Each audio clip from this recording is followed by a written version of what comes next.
পশু পাখি কয় না কথা, মানুষ কেন কয়?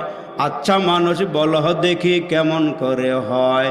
দুধ কেন এত সাদা, মরিচ কেন ঝাল, আমগুলো সব পাকলে পরে কেমনে হয় তা লাল, ডিমগুলো সব একই রঙের পার্থক্য নাই মোটে, সাদা কালো বাচ্চাগুলো কেমন করে ফুটে? আল্লাহু আকবার বলেন।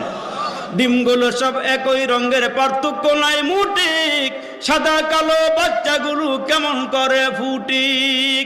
আমরা সবাই বাস করি ভাই এই দুনিয়ার রঙে, হাতের লেখা মুখের চেহারা মিলে না কারো সঙ্গে, আর মিলে না গলার কণ্ঠ বৃদ্ধাঙ্গুলের টিপ। আল্লাহ তাআলা একজন আছেন প্রমাণ হলো ঠিক। আমাদের মালিক কে? আর জোরে বলেন না কি?